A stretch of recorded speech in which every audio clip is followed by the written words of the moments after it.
E aí, meu povo, tudo bem com vocês?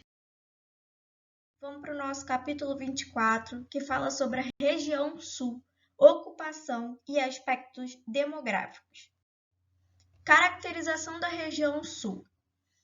Essa região ela compreende em 3 estados: Paraná, Santa Catarina e Rio Grande do Sul. Menor macro-região brasileira, possui aproximadamente 576 mil quilômetros quadrados de extensão. Embora seja a região de menor extensão, é a terceira mais populosa, com aproximadamente 30 milhões de habitantes. Vamos observar a tabela abaixo. Aí temos os estados de Paraná, Santa Catarina e Rio Grande do Sul, com o número de habitantes e a área dessa região. Apesar de os 3 estados apresentarem particularidades, há aspectos comuns que fazem do Sul uma das regiões mais homogêneas do país.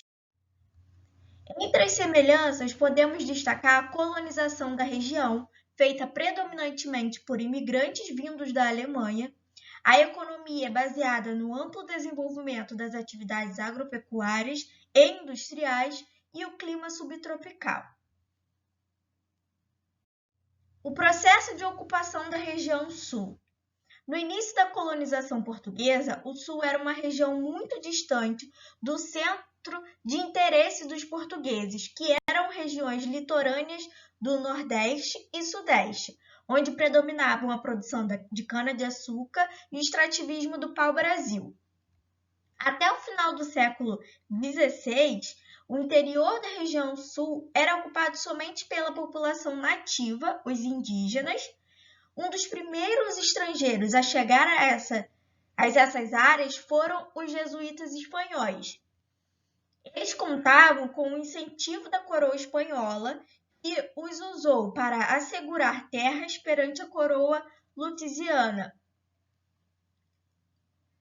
O principal objetivo era a catequização dos indígenas. Para isso, eles criaram as missões jesuíticas no oeste paranaense e na porção centro-ocidental da região do Rio Grande do Sul. O povoamento da região também sofreu influência das ações dos bandeirantes paulistas, com o objetivo de capturar os indígenas para vendê-los como escravizados.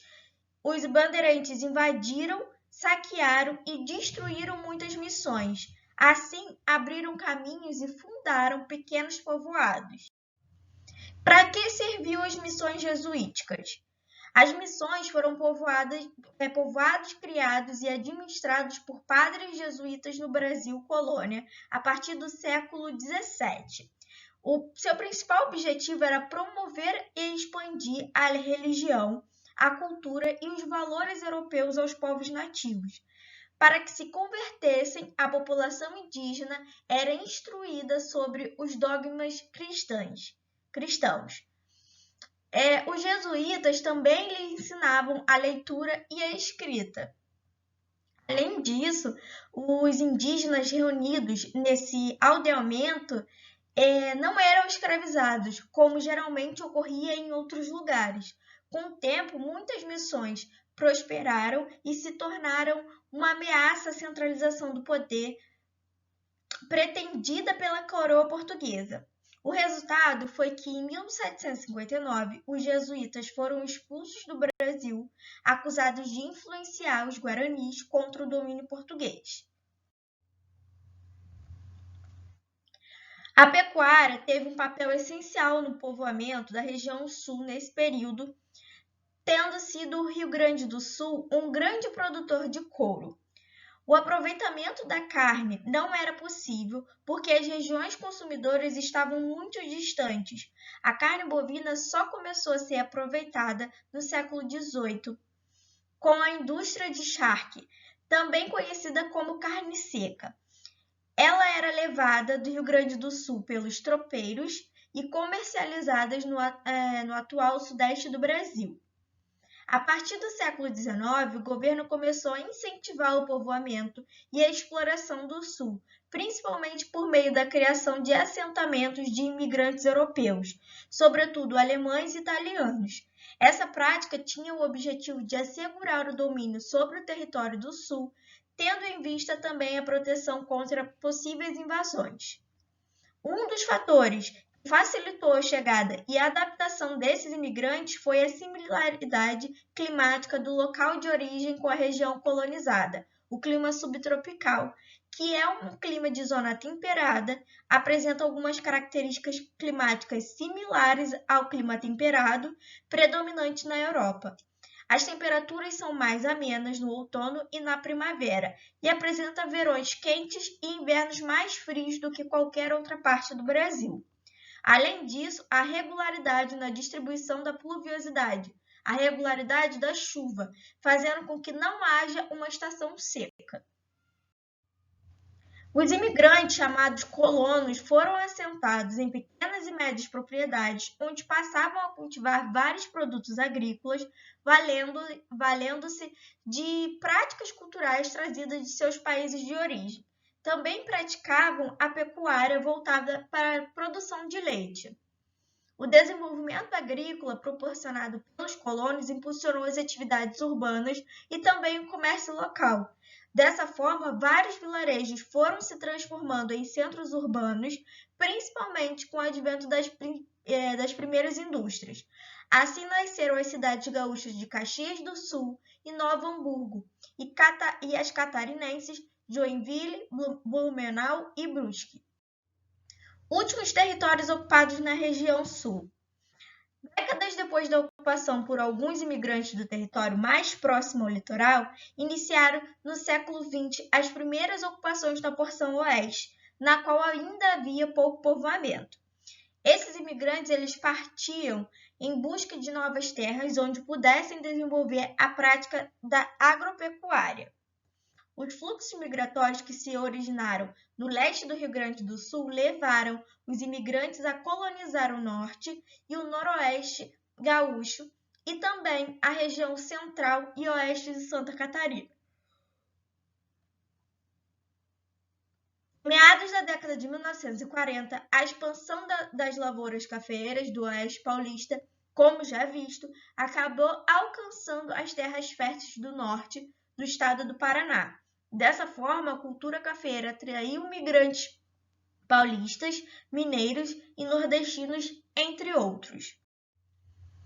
Em meados da década de 1950, o povoamento chegou ao sudoeste e ao oeste paranaense, que foram as últimas áreas da região sul a serem ocupadas. Observe os fluxos migratórios no mapa a seguir.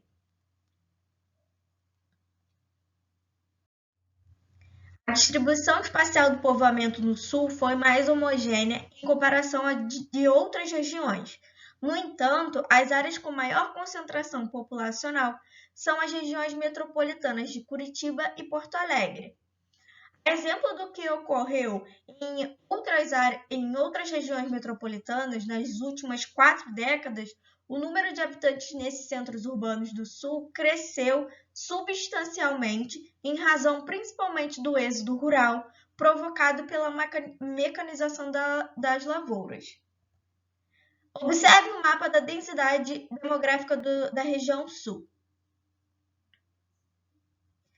Assim como aconteceu e acontece em outras regiões do Brasil, muitos trabalhadores rurais migram para as cidades em busca de melhores condições de vida e emprego. Além dos trabalhadores rurais, uma enorme quantidade de pessoas vindas de cidades pequenas faz esse mesmo trajeto. Outro problema que se repete no Sul é que o número de pessoas que chegam a esses grandes centros urbanos é superior à geração de empregos, ou seja, a oferta de mão de obra é maior do que o número de vagas. Então, agravam-se ainda problemas já conhecidos, tais como o aumento do número de trabalhadores no setor informal e o aumento da violência. Os imigrantes do Sul. Na região sul, fatores como o avanço das lavouras de monocultura e mecanização das atividades agropecuárias contribuíram para o processo de migração, tanto interna, ou seja, no interior da região, quanto externa, com a saída de pessoas em busca de melhores condições de vida em outras regiões do país. Somente nas décadas de 1970 e 80, aproximadamente 1,5 milhão de pessoas deixaram o Sul. Os emigrantes dessa região se deslocaram principalmente para as cidades do Sudeste e também para as áreas de expansão da fronteira agrícola nas regiões Centro, Oeste e Norte. As setas no mapa do fluxo migratório representam os fluxos durante a década de 70 e 80. Qualidade de vida na região Sul. A região Sul está entre as que têm os melhores indicadores de qualidade de vida do país.